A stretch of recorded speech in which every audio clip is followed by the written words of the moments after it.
नमस्कार, मैं हूं आशुतोष और आप देख रहे हैं सत्य हिंदी। सत्य हिंदी का विशेष कार्यक्रम श्रवणगढ़ की खरी खरी में आपका स्वागत है। ये हमारा वो कार्यक्रम है जिसमें देश के जाने माने पत्रकार संपादक श्रवणगढ़ जी अपनी तीखी टिप्पणियां करते हैं मौजूदा राजनीतिक माहौल पर।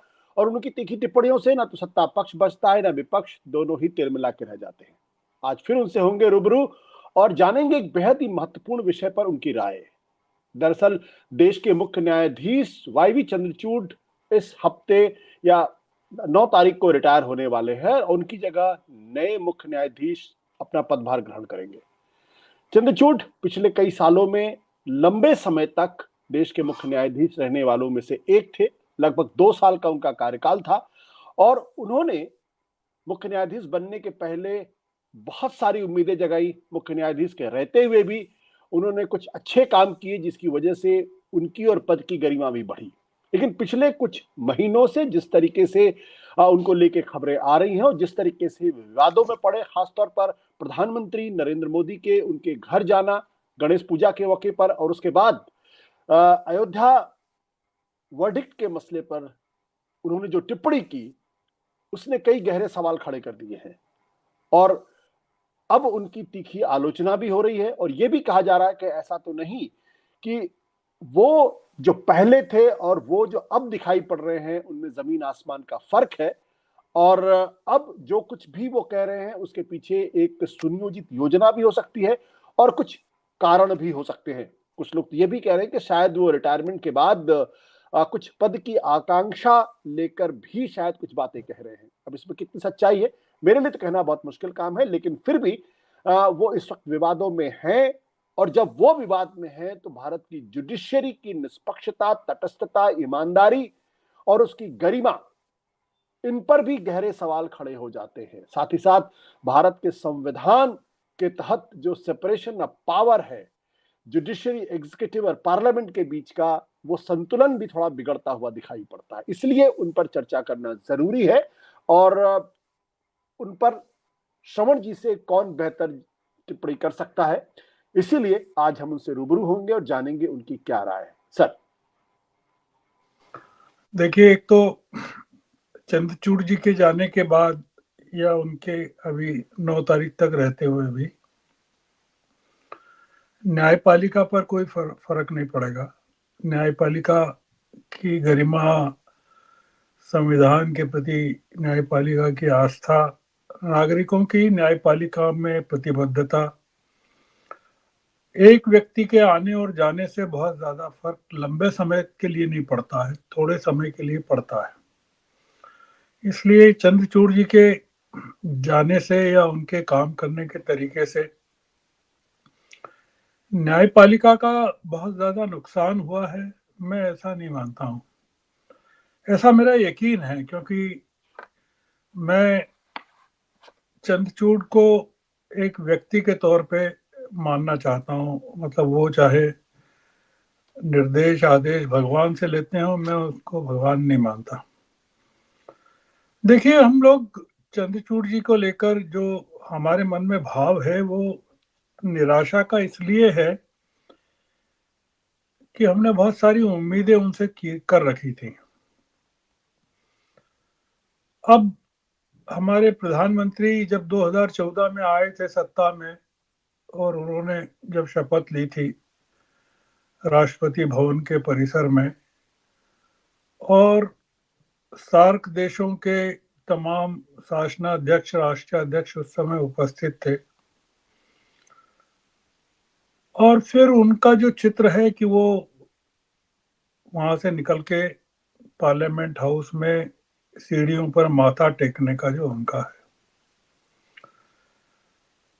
प्रधानमंत्री जब छोड़ेंगे अपना पद, हमको उनके बारे में भी लगभग इसी तरह की बातें करना पड़ेगी जैसे चंद्रचूड़ जी के बारे में कर रहे हैं कि उन्होंने देश का कितना फायदा किया, कितना नुकसान किया।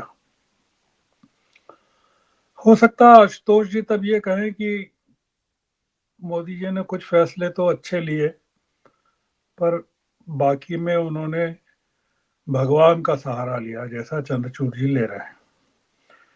तो हम जो चंद्रचूड़ जी के बारे में कह रहे हैं उसको आप ये भी मान सकते हैं कि हम प्रधानमंत्री जी के बारे में कुछ एडवांस में कह रहे हैं।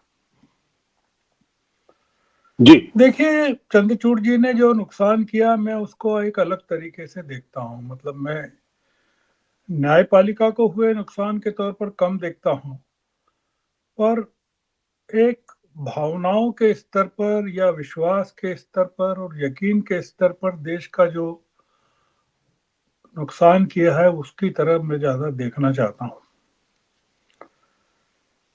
चंद्रचूड़ जब कह रहे हैं कि वो फैसलों के लिए भगवान से मार्गदर्शन प्राप्त करते रहे हैं, तो हम अचानक से घबरा गए हैं कि वो ये क्या कह रहे हैं। पर 2 साल पहले जब चंद्रचूड़ ने सुप्रीम कोर्ट के न्यायाधीश के रूप में शपथ ली थी, तब हम ये मानने लगे थे कि वो भगवान के तौर पर न्यायपालिका को प्राप्त हुए हैं। अब वो हमने तब उनको भगवान माना और अब वो भगवान से मार्गदर्शन प्राप्त कर रहे हैं, तो हम लोग घबरा गए। हमारे घबराने की वजह कुछ अलग है, और वजह यह है कि हम दो चीजें हैं। एक तो चंद्रचूड़ जी से बहुत ज्यादा उम्मीदें कर रहे थे और वो उतनी उम्मीदों के काबिल नहीं थे, नहीं है, अभी भी कह सकते हैं। अभी तो उनको 4-5 दिन और हैं वो। दूसरा ये कि हम उनसे विपक्ष के नेता की उम्मीद कर रहे थे। उसका बुनियादी कारण ये कि जब विपक्ष देश में कमजोर हो जाता है तब हम न्यायपालिका को विपक्ष मानने लगते हैं। अगर आप 1999 से 1999 के बाद का कार्यकाल देखें, हमारे देश की राजनीति देखें, खासकर अटल जी के बाद की देखें या नरसिंह राव के जमाने की भी देखें, 91 से 96 की भी देखें, 99 से 2004 की भी देखें, 2004 से 14 तक की भी देखें, तो हमने कभी सुप्रीम कोर्ट की तरफ उस तरह से नहीं देखा जिस तरह से हम मोदी जी के जमाने में देखते रहे हैं। उसका बुनियादी कारण यह था कि हमारे सामने विपक्ष बहुत मजबूत था इन तमाम सालों में, तो हम अपनी समस्याओं के रिड्रेसल के लिए विपक्ष के बड़े बड़े नेताओं के चेहरे देखते थे और उनसे उम्मीदें करते थे, और वो हमारी उम्मीदों पर खरे भी उतरते थे। कुछ तो प्रधानमंत्री खरे उतरते थे। अटल जी बहुत ही अद्भुत व्यक्ति थे, मनमोहन सिंह बहुत अद्भुत व्यक्ति थे। हमको इन 20 सालों में कभी ये दिक्कत नहीं आई कि हम किसी ये समीक्षा करें कि चीफ जस्टिस कौन है और क्या कर रहा है। मतलब वो भगवान की प्रार्थना कर रहा है कि मस्जिद में अजान दे रहा है, क्या कर रहा है, फैसले किस तरह से ले रहा है। हुआ ये कि अपनी मतलब चंद्रचूड़ 2 साल पहले आए, वो अगर तब अपनी पहली घोषणा में ये कह देते कि न्यायपालिका का काम विपक्ष की भूमिका निभाने का नहीं है, कार्यभार ग्रहण करने के साथ ही अगर वो कह देते, तो बहुत सारी दिक्कतें खत्म हो जाती। उन्होंने नहीं कहा। उन्होंने जब अपनी विदाई हो रही है, जब वो छोड़ रहे हैं, तब उन्होंने महाराष्ट्र में जाकर कहीं किसी कार्यक्रम में कहा कि दो चीजें कही कि विपक्ष का काम, न्यायपालिका का काम विपक्ष की भूमिका का नहीं है। दूसरा उन्होंने कहा कि जो मुख्य न्यायाधीश हैं हाई कोर्ट्स के, सुप्रीम कोर्ट के, वो तो प्रधानमंत्रियों से, मुख्यमंत्रियों से मिलते रहते हैं। इसका मतलब ये नहीं कि वो सरकार के कहने को मानते हैं या सरकार से मार्गदर्शन प्राप्त करने के लिए करते हैं। अगस्त 2023 में जब सुप्रीम कोर्ट ने राहुल गांधी को राहत दी, उनको जेल जाने से बचा लिया, तो उस बेंच पर चंद्रचूड़ नहीं थे। अब अगर मैं नहीं चाहता, वो हाइपोथेटिकल हो जाएगा कि चंद्रचूड़ होते, उसमें गवाही नहीं होते, या नरसिम्हा नहीं होते, या संजय कुमार नहीं होते, ये तीन लोग बेंच नहीं होती, तो फैसला क्या आता, मैं इसमें नहीं जा रहा हूं क्योंकि वो काल्पनिक हो जाएगा। पर जो राहत गवाई साहब की सदारत वाली बेंच ने राहुल गांधी को दी, जी हमने उसके बारे में कभी चर्चा नहीं की। मतलब हमने उस समय, या जो मोटे तौर पर बात हुई वो कही कि वाह वाह, सुप्रीम कोर्ट ने गजब कर दिया। मतलब चंद्रचूड़ साहब आए हैं तो देखिए, सुप्रीम कोर्ट ने, अगर राहुल गांधी जेल चले जाते तो देश की राजनीति का नक्शा क्या होता। अब देश ने तब एक अलग तरीके से देखा चीजों को। पर अब जब उमर खालिद को या इमाम शर्जिल के मामलों में बरसों से सुनवाई नहीं होती है, और ये सुनवाई नहीं होने का काम चंद्रचूड़ साहब की बेंच नहीं, कोई और बेंच भी नहीं करती है, और वो टाल देती है, या कोई बेंच ऐसी होती है जो बिल्किस बानो के बलात्कारियों को रिहा कर देती है, गुजरात हाई कोर्ट, गुजरात सरकार के रेमिशन के फैसले को ओके कर देती है, तब हम बहुत ज्यादा चर्चा नहीं करते। चंद्रचूड़ साहब का पूरा मामला दो चीजों से प्रकट हुआ है। एक तो प्रकट ये हुआ कि गणेश चतुर्थी के उस एपिसोड से जब प्रधानमंत्री उनके यहाँ भगवान की तरह प्रकट हो गए। अब ये पता नहीं चला है कि भगवान को बुलाया चंद्रचूड़ ने था कि भगवान स्वयं प्रकट हुए, क्योंकि इतना बड़ा आदमी देश का, वो बिना बुलाए तो कहीं जा नहीं सकता, इतना स्वाभिमानी। और चंद्रचूड़ ने क्यों बुलाया, ये इसके कारण बहुत सारे वीडियो भी बन गया, वीडियो सर्कुलेट भी हो गया। एक तो ये पूरा का पूरा मामला हिल गया, देश की आत्मा को हिला दिया चंद्रचूड़ साहब ने उस मौके पर। दूसरा ये इसमें ये निकला कि एक आदमी अपने आप को, जो बाद में प्रकट हुआ वो ये कि एक आदमी भगवान से फैसलों का मार्गदर्शन प्राप्त करता है, और दूसरा जो उनके यहाँ पहुंचता है वो अपने आप को नॉन बायोलॉजिकल मानता है। मतलब दोनों लगभग एक जैसा ही मामला है कि भगवान से बड़ा सीधा कांटेक्ट दोनों लोगों का है।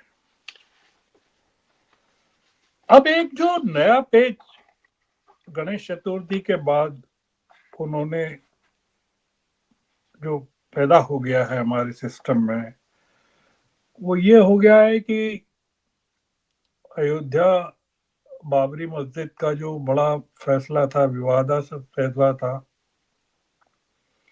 5 जजों की बेंच ने दिया था, और उसमें एक अल्पसंख्यक जज भी थे, नजीर साहब भी थे। और इतने साल हो गए उस फैसले को, 5 साल हो गए मेरे ख्याल से, किसी को पता नहीं था कि किसने फैसला लिखा है, क्योंकि वो फैसला सर्वसम्मति से था, उसमें ये भी नहीं था कि 4-1 से 3-2 से। और जो बाद में पता चला कि उस पर हस्ताक्षर नहीं हुए हैं किसी के भी, उसको लेकर जो अलग अलग बातें हैं, उसमें एक ये भी है कि उस फैसले के बाद फिर रात को ये पांचों के पांचों जज किसी 5 सितारा होटल में गए, डिनर लिया और क्या क्या किया। अभी तक देश इस, मतलब देखिए, इसमें जो हम जो बात कर रहे हैं वो अलग कर रहे हैं। वो बात हम ये नहीं कर रहे हैं कि चंद्रचूड़ साहब के जाने से क्या होगा या नहीं होगा, हम बात ये कर रहे हैं कि जो नुकसान हुआ है उसकी भरपाई कैसे होगी। हम सुप्रीम कोर्ट अब कैसे काम करेगा या उसी करेगा कि नहीं, इस पर हमको कोई आपत्ति नहीं है, मतलब कोई शंका ही नहीं है कि जस्टिस खन्ना भी चंद्रचूड़ की तरह से ही करेंगे, नहीं करेंगे, मैं ऐसा मानता हूँ। और हो सकता है कि वो एक रिवेंज में या जो पूरा का पूरा मामला है वो बहुत ही आक्रामक तरीके से काम करें, अपना बहुत कम कार्यकाल है उनका उसमें, या नहीं भी करें। चंद्रचूड़ अब ये कह रहे हैं कि उनको वो मंदिर के फैसले को लेकर उनको सॉल्यूशन नहीं मिल रहा था, तो उन्होंने सॉल्यूशन के लिए भगवान से प्रार्थना की और वो फिर फैसला निकला। अब ये बड़ा आश्चर्यजनक है कि 5 जजों ने प्रार्थना नहीं की, केवल चंद्रचूड़ ने प्रार्थना की। और 5 जजों में अगर नजीर साहब प्रार्थना करते तो कहाँ करते, किसी मस्जिद में जाके करते या घर पे अल्लाह की इबादत के जरिए करते। तो अगर वो कह देते नजीर साहब, अगर कह दें अभी भी कि हाँ चंद्रचूड़ ठीक कह रहे हैं, मैंने भी अल्लाह से दुआ की थी और अल्लाह ने हमारी प्रार्थना को स्वीकार कर लिया, तो बताइए शहर देश में किस तरह का भूकंप मच जाएगा। दूसरा इसमें यह मुद्दा है कि भारतीय जनता पार्टी के तमाम नेता देश के 20 करोड़ मुसलमानों को, या जितने भी करोड़ मुसलमान हैं, उनको ये यकीन दिलाते रहे हैं अभी तक कि ये जो फैसला हुआ है ये तो न्यायपालिका ने संविधान के हिसाब से, कानून के हिसाब से दिया है। तो उन्होंने भी कहा, बाबरी मस्जिद जो समिति है उन्होंने भी कहा, और जो मुकदमा लड़ रहे थे बाबरी मस्जिद वालों की तरफ से उन्होंने भी कहा कि भाई ठीक है, आप कह रहे हैं, अदालत पर हमारा भी यकीन है, हम मानते हैं आपका फैसला। चंद्रचूड़ अब ये कह रहे हैं कि मैंने तो शरीयत के हिसाब से दिया था फैसला। शरीयत मतलब मुसलमानों की शरीयत नहीं, हिंदुओं की शरीयत। हिंदुओं की शरीयत मतलब ये कि आत्मा की आवाज, मतलब भगवान के कहने पर दिया था, संविधान के हिसाब से नहीं दिया था। तो इसमें दो चीजों का खुलासा ये हुआ कि फैसला चंद्रचूड़ साहब ने लिखा था, 5 जजों ने नहीं लिखा।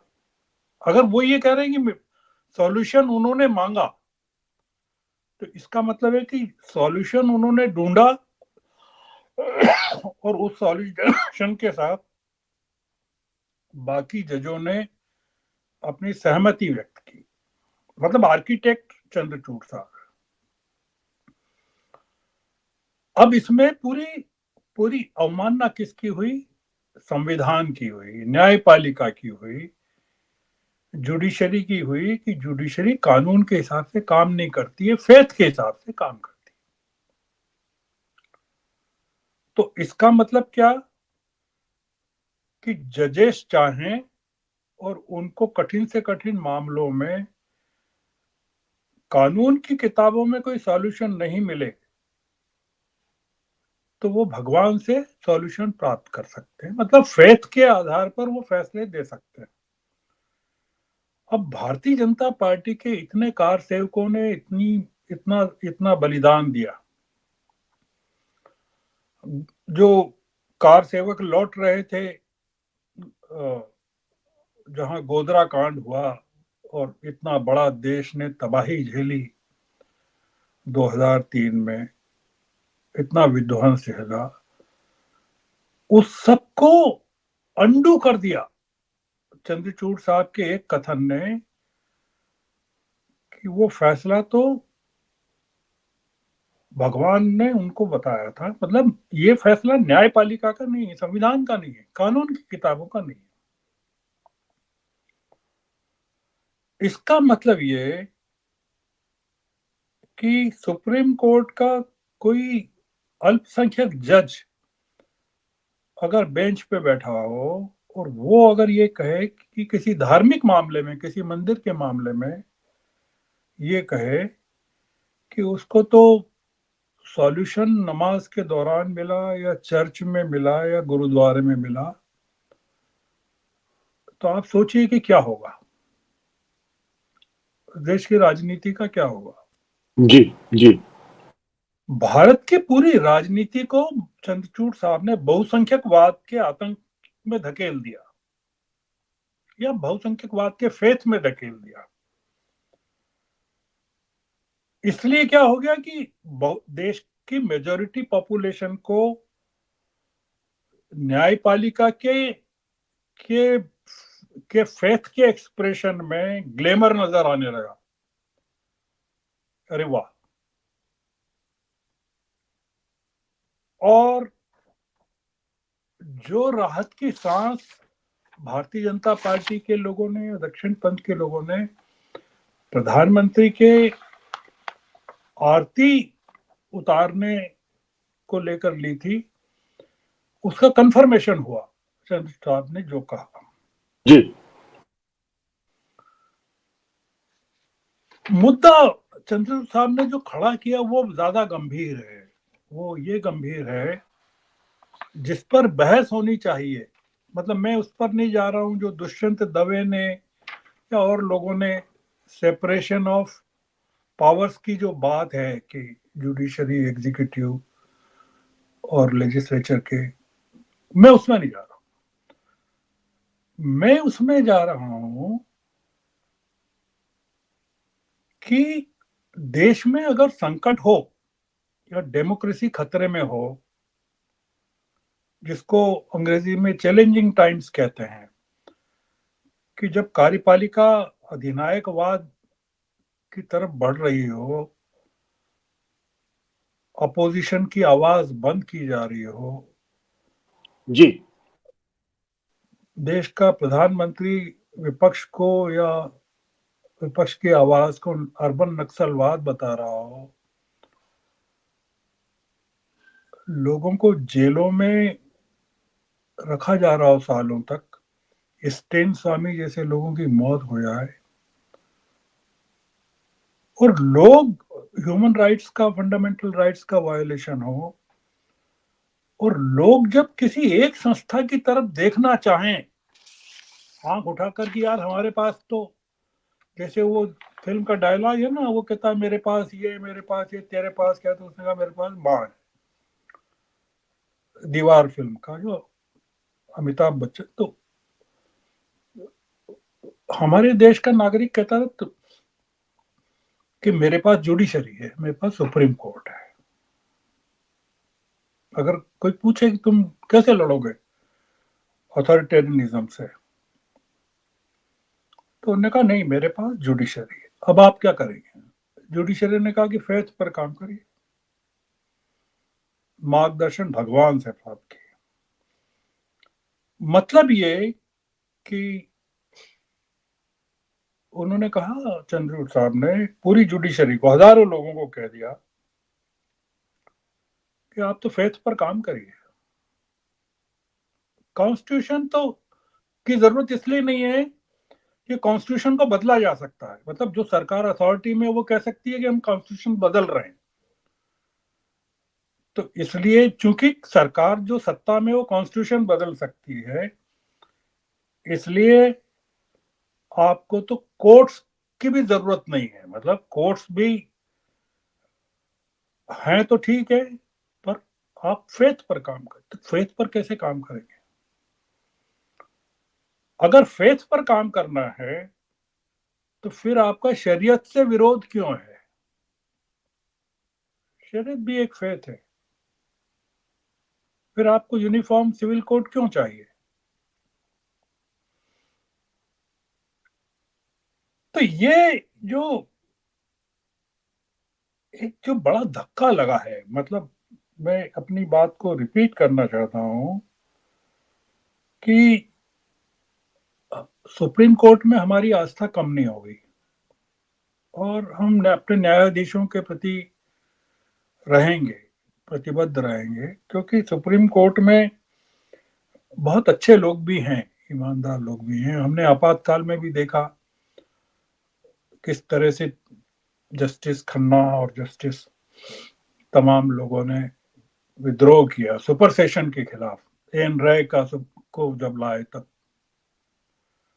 तो हमको एक आदमी के कारण निराश नहीं हो रहे हैं। मैंने जैसा कहा कि 20 साल का हमारा प्रधानमंत्रियों का जो अनुभव है, उसको हम एक प्रधानमंत्री के कारण निगेट नहीं कर रहे। हम भविष्य के प्रति उम्मीद रखते हैं, पर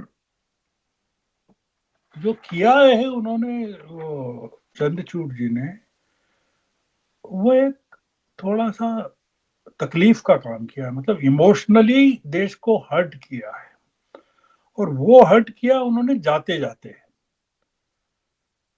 तो लोग पूछ रहे हैं कि, आखिरी बात में ये कहना चाहता हूँ, लोग पूछ रहे हैं कि भाई, how the history will remember mister Chandrachud, इतिहास चंद्रचूड़ को कैसे याद रखेगा।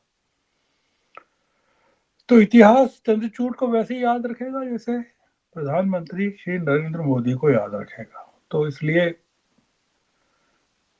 एक को भगवान से आदेश प्राप्त करते हैं, दूसरे मानते हैं मैं नॉन बायोलॉजिकल हूं, तो दोनों में कोई फर्क नहीं है। लोग जैसा मूल्यांकन पीएम का करेंगे, जब भी जाएंगे पीएम, वैसे ही चंद्रचूड़ का न्यायपालिका करेगी। इसलिए लोगों को निराश होने की इसलिए जरूरत नहीं है कि हम लोग जरूरत से ज्यादा उम्मीदें रखते हैं अपने नायकों से,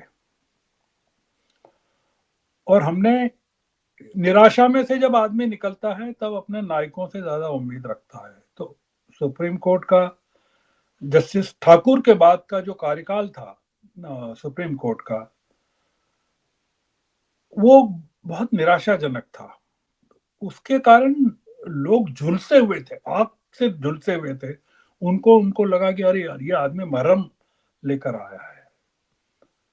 तो इसलिए वो एक धक्का ज्यादा लगा।